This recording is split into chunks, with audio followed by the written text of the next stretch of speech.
네. 세 번째 키워드는 점성술 등 사이비 과학인데요. 뉴턴은 사실은 연금술사였고, 맞아요. 그리고 코페르니쿠스는 점성술, 네, 케플러도. 케플러도. 와, 네. 어쨌든 근데 그 시절에 뭔가를 탐색하고 뭔가 이렇게 실험해보고 해보던 사람들이긴 하잖아요. 어쨌든 이 얘기를 한번 찾아보겠습니다. 118페이지 같이 한번 펴보시면 그러나 현대의 점성술사들은 프톨레마이오스와 달리 춘분점과 추분점의 세차 운동에 관해서는 모르쇠로 일관한다. 한때 프톨레마이오스가 언급했던 대기의 굴절 현상도 그들은 철저히 무시한다. 그리고 프톨레마이오스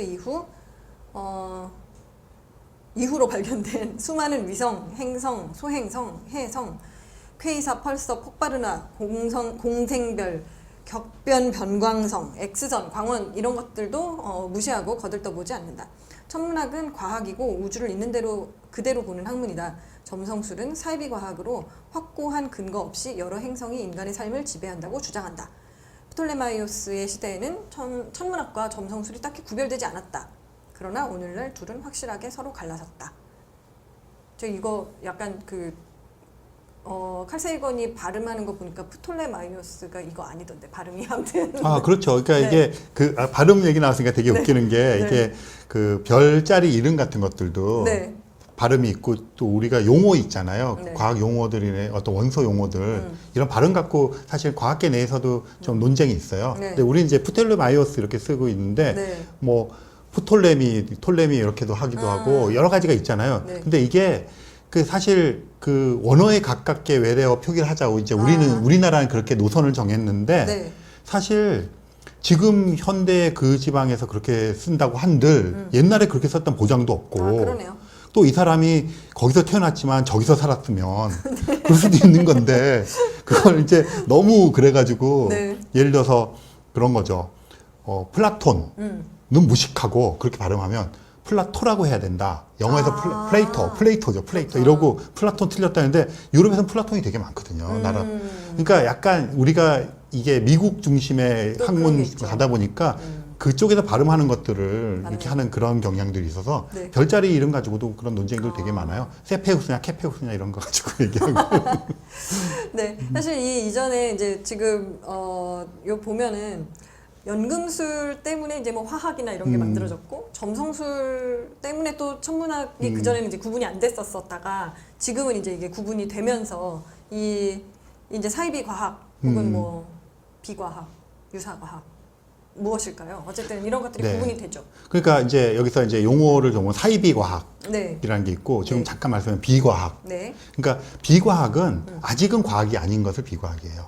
아, 그러니까 예를 들어 우주론은 네.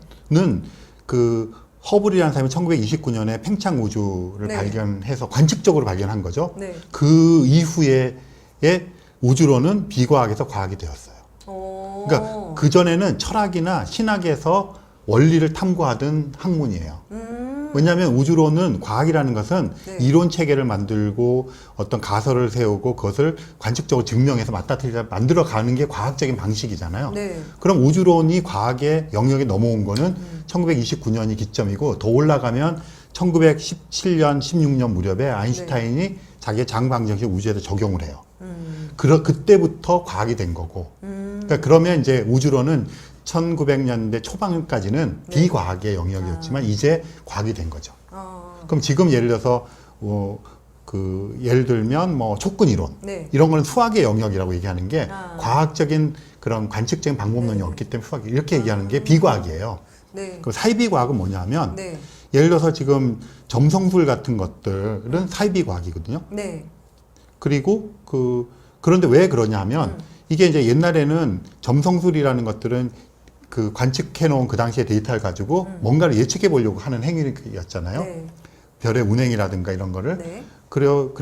그랬는데 이게 이제 현대로 오면서 많이 밝혀졌어요. 그럼 밝혀진 것들이 그쪽으로 반영이 되어서 이것들이 바뀌어야 되잖아요. 아, 그렇죠. 업데이트. 업데이트가 돼야 되잖아요. 네. 그러면 이제 인간과 우주를 비교해가지고 뭐 하던 것들은 그 당시는 구분이 안 되니까 네. 그렇게 했는데 해보니까 전혀 상관없고 하늘에서 달이 떠도는 거나 땅에서 사과 떠는 거 똑같다는 걸 알았으면 네. 그렇게 적용이 되고 하나님 없어야 되는데 점성술에서는 아무런 근거가 나타나지 않는데도 계속 며칠 날 태어나네 어떻고 저쩌고 이렇게 연결시키는 아무런 과학적인 증거가 없고 그런 것들이 과학적이지 않다는 게 밝혀지는데도 불구하고 그 바탕으로 계속 뭘 하는 거예요.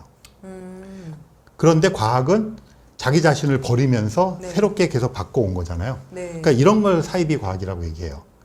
여기서 보면 점성술사들도 어쨌든 관측된 것들이 충분히 있는데 그걸 설명하지 않고 넘어가는 게 여기에서 이제 그 구분을 하는 되게 명확한 거인 건 거죠. 그러니까 두 가지인데요. 네. 데이터를 업데이트하고 한들 점성술이 과학이 되진 않아요. 아, 네. 왜냐하면 네. 여전히 별의 운행과 인간의 관계를 네. 인과관계를 따지잖아요. 그러니까 그 틀을 과학은 버린 거예요. 네. 그러니까 사람이 이런 것과 이런 건 인과관계가 있는 게 아니라 이러한 환경에서 우리가 뭐 만들어지고 그런 어떤 화학 요소를 만들 이런 것들의 인과관계지 한 사람의 개개인의 인생을 하늘이 좌우하는 건 아니잖아요. 네. 그거를 버리면서 천문학이 된 거예요.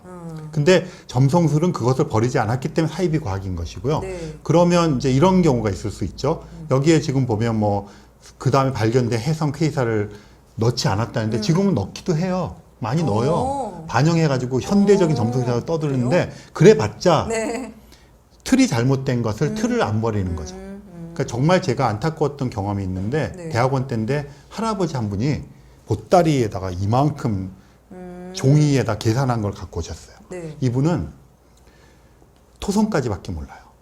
아, 네. 눈에 보이는. 네. 천왕성, 해왕성이 있다는 거를 네. 나이가 60, 70이 돼서 처음 아신 거예요. 아. 시골에서 혼자서 역학하시는 분이에요. 우와.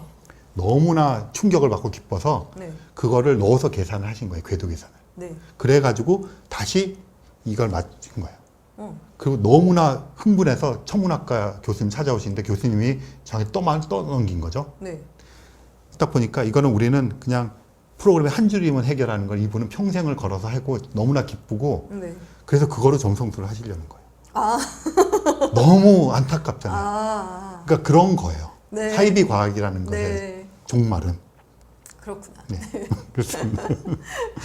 저희 지금 3장 코스모스 오리지널 칼세이건이 쓴 코스모스 3장 지상과 천상의 하모니를 같이 읽어봤는데요. 케플러와 뉴턴 그리고 코페르니쿠스 그리고 점성술 이렇게 세 가지 키워드로 이야기를 해봤습니다. 어떤 새로운 정보가 있을 때 그 기존의 것들을 버린 사람들이냐 아니면 버리지 않은 사람들이냐 이제 이런 것들 이거에서 위대함이라던가 그것을 받아들이는 인간들의 차이 이런 것들을 좀 얘기를 하지 않았을까 싶어요. 박사님은 뭔가 요약하시자면 어떻게 하시겠어요? 네, 아까 저희 코페르니쿠스 원리 얘기하면서 네. 코페르니쿠스 원리가 이게 좀 평범한 확장성이라고 말씀을 하셨는데 미영님 아마 그거에 덧붙여서 평소 생각하던 거랑 이렇게 연결돼서 떠오르는 것들이 좀 있을 것 같아요. 뭐 동물권이라든가 뭐 이런 식의 확장 같은 것들. 네, 그게 이제 약간 지구가 되게 특별하게 우리만 막 엄청나게 중요한 거야 이렇게 하다가 인간만 중요한 거야 이러다가 이제 우주를 알게 되면서 태양을 돌다니 뭐 아니면은 은하를 도는 게 겨우 태양이라니 약간 이런 것처럼 되게 지위가 계속 낮아진다고 얘기를 하신 것처럼 예를 들면 백인 사회에서였다면 백인과 뭐 흑인과 이들이 뭐 DNA가 그렇게 많이 다르지 않은 것 그러면서 백인의 사실 지위도 낮아졌고 남성과 여성으로 이제 그 생물학적으로 봐도 남성의 뇌가 뭐 더 훌륭한 게 보이지도 않고 뇌를 까봐도 그리고 인간하고 동물하고 꼭 인간이 그것은 이제 다른 거에서도 많이 나오는 것 같은데 인간이 꼭 그렇게 위대한가 모든 동물종에 비해서 약간 이것도 점점 모든 것에 이렇게 지위가 낮아지는 것이 지금 현대의 가치들이랑 되게 어울리는 느낌이 드는 거예요. 그래서 그런 것들이 막 어디에서 보면 막 급진적이고 이런 것 같지만 그냥 이 모든 것이 다 연결되는 게 아닐까 이런 생각을 좀 하게 됐어요. 네, 맞아요. 그런 개념으로 생각해 보면 우리가 우리를 인식하는 범위가 나 혼자에서 뭐 친척들, 민족, 국가 이렇게 가다가 사실은 그게 반려동물, 그다음에 지금은 이제 그게 더해서 노복권까지 얘기를 하고 있고 뭐 그렇게 확장해 나가는 것에 기본적인 합의된 틀이라는 게 또 어떻게 생각하면 코페르니쿠스 원리일 수도 있을 것 같아요. 네. 네.